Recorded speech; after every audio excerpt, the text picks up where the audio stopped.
وصل على رسوله الكريم أما بعد فأعوذ بالله من الشيطان الرجيم بسم الله الرحمن الرحيم قل هو الله أحد الله الصمد لم يلد ولم يولد ولم يكن له كفوا أحد وقال النبي الكريم صلى الله عليه وسلم حب الوطن من الإيمان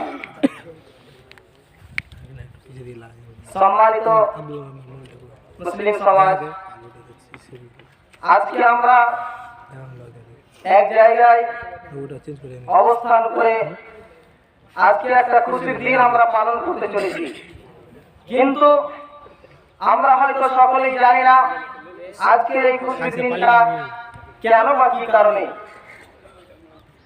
তাহলে এই সম্পর্কে কিছু আলোচনা রাখবো ইনশাআল্লাহ। সর্বপ্রথমে আমি বলি, আমাদের এই ভারতবর্ষ দেশটি আল্লাহ তাবারক ওয়া তাআলা যখন থেকে পৃথিবী সৃষ্টি করেছেন তখন থেকে এই দেশ রয়েছে। তাহলে এই দেশে ছিল অগণন সম্পদ, এই দেশে ছিল অগণন সম্পদ, এই দেশের রাজা বাদশারা ছিল বড় বড় রাজা এবং বড় বড় বাদশা। এই ভারতবর্ষকে সোনার পাখি বলে আখ্যায়িত করা হতো। এই ভারতবর্ষে স্বর্ণের পাহাড় অথবা টাকার পাহাড় অনেক ছিল, যার ফলে এই ভারতবর্ষকে আক্রমণ করার জন্য সব দেশ থেকে অনেক দেশ থেকে আক্রমণ করার চেষ্টা করেছিল। সর্বশেষে এই ভারতবর্ষে ইংল্যান্ড এবং ফ্রান্সের মধ্যে যুদ্ধ হয়েছিল। সেই যুদ্ধের পর এই ভারতবর্ষে ইংরেজরা এসেছিল। তারা সর্বপ্রথমে এসে ইস্ট ইন্ডিয়া কোম্পানি নামে তারা একটা ব্যবস্থা স্থাপন করেছিল এই ভারতবর্ষে। এরপর তারা একের পর এক এই ভারতবর্ষে তারা তাদের রাজত্ব কায়েম করতে শুরু করলো। সর্বপ্রথমে আমাদের বাংলার নবাব সিরাজউদ্দৌলার সঙ্গে যুদ্ধ হলো। সেই যুদ্ধে সিরাজউদ্দৌলার সৈন্যবাহিনী পরাজিত হয়ে একের পর এক তারা পুরো ভারতবর্ষে কব্জা করে ফেলে এবং তাদের শাসন কার্য শুরু করে। এরপর একের পর এক তারা ভারতবর্ষের মানুষদেরকে তারা মানুষ মনে না করে অন্যায় অবিচার জুলুম করত। তারা ভারতের মানুষদেরকে নির্যাতন করতো এবং তাদেরকে তাদের মজুরি দেওয়া হতো না। কেউ যদি তাদের বিরুদ্ধে করতো তাহলে তাদেরকে গুলি করে মারা হতো। এই ভারতবর্ষের মানুষদের একের পর এক নির্যাতন সহ্য করতে না পেরে তারা একের পর এক আন্দোলন শুরু করলো। যেমন আন্দোলনগুলো বলা যায় নারী বিদ্রোহী আন্দোলন, বঙ্গভঙ্গ আন্দোলন, সাঁওতাল আন্দোলন, একের পর এক তারা আন্দোলন শুরু করলো। তিতুমির, যাকে আমরা মীর নিসার আলী বলেছি, তিনি বাঁশের কেল্লা নির্মাণ করে দিয়ে ইংরেজদের বিরুদ্ধে যুদ্ধ ঘোষণা করেছিলেন। তিনারা জানতেন যে আমরা হয়তো পরাজিত হব, কিন্তু ভারতের মানুষের সচেতনতা ফেরানোর জন্য যে আমরা আমাদের এই দেশে বাস করি, তাহলে আমরা স্বাধীন দেশে কেন থাকবো না, তাদের স্বাধীনে কেন থাকবো।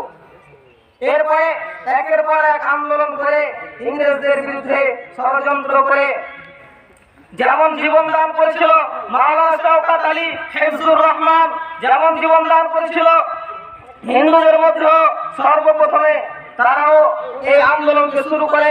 যেমন সুভাষচন্দ্র বোস, তিনি এখান থেকে গিয়ে অন্য এক জায়গায় সৈন্যবাহিনী ফিট করে এই ইংরেজদের বিরুদ্ধে লড়াই করে তারা দেখলো যে আর আমরা এই ভারতবর্ষে থাকতে পারবো না। এরা একের পর এক আন্দোলন শুরু করেছে, তারপর তারা এই দেশ ছেড়ে অবশেষে পালিয়ে যায়। আজকে আমি বলি, যারা বলে আজকে যে এই ভারতবর্ষে শুধু হিন্দুরা থাকবে, মুসলিম রাষ্ট্র নয়, এটা জি না, এই কথা ভুল। যেমন ভাবে মুসলিমরা রক্তদান করেছিল, হিন্দু বৌদ্ধ খ্রিস্টান সবাই মিলে রক্তদান করে এই ভারতবর্ষের মাটিকে আজাদ করা হয়েছিল। সর্বশেষে এই যুদ্ধের পর 1947 সালের 15 আগস্ট এই ভারতবর্ষ ছেড়ে তারা ইংরেজরা চলে যায় এবং এই ভারতবর্ষ স্বাধীনতা লাভ করে। কিন্তু 1947 সালে ভারতবর্ষ স্বাধীন হলো, কিন্তু তাদের আইন শৃঙ্খলা ছিল না। ভারতবর্ষের কোন নির্দিষ্ট আইন শৃঙ্খলা ছিল না, ইংরেজদের বানানো আইনে চলত। ভারতবর্ষের মানুষরা মনে করলো তাদের আইনে আমরা না চলে ডক্টর আম্বেদকরের মাধ্যমে দীর্ঘ 2 বছর ধরে এই ভারতবর্ষের আইনকে লিপিবদ্ধ করা হয় এবং এই আইনের মাধ্যমে আমাদের এই স্বাধীন ভারত একের পর এক দিনগুলি অতিবাহিত করছে। সর্বশেষে আর একটি কথা বলি, যে আমাদের এই ভারতবর্ষ স্বাধীনের পর আমরা যে একটি ফ্ল্যাগ পেয়েছি, এই ফ্ল্যাগটিতে আমরা 3টি কালার চড়িয়েছি। তার মধ্যে একটি হচ্ছে লাল, তারপর হচ্ছে সাদা, তারপর হচ্ছে সবুজ। আমরা হয়তো কালারগুলো দেখি কিন্তু বুঝতে পারি না যে কালারগুলো কেন দেওয়া হয়েছে। তাহলে প্রথম নম্বরে বলি যে আমাদের যদি লাল কালার দেওয়া হয়েছে, সেই লাল কালারের মানে হচ্ছে যে আমাদের এই ভারতবর্ষ রক্তপাতের মাধ্যমে আমাদের এই ভারতবর্ষ স্বাধীন হয়েছে, যার কারণে উপরের কালারটা লাল দেওয়া হয়েছে। দ্বিতীয় নম্বর কালার হচ্ছে সাদা। এর কারণ হলো যে সাদা সিধা মানুষ, এই ভারতের মানুষরা হচ্ছে সাদা সিধে, যার কারণে মাঝের সাদাটা দেওয়া হয়েছে।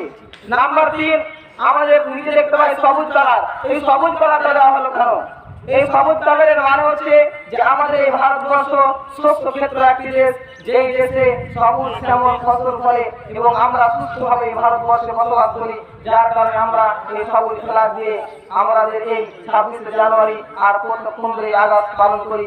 অতএব সর্বশেষে আল্লাহ পাক রব্বুল আলামিনের কাছে দোয়া করি, আল্লাহ পাক রব্বুল আলামিন যেন আমাদেরকে এই মতো দিনগুলোকে পালন করে সর্বাধিকভাবে আমাদেরকে যেন এই দেশে বসবাস করে আমাদের জীবনকে শেষ করতে পারি। আলহামদুলিল্লাহ রাব্বিল আলামিন। আসসালামু আলাইকুম।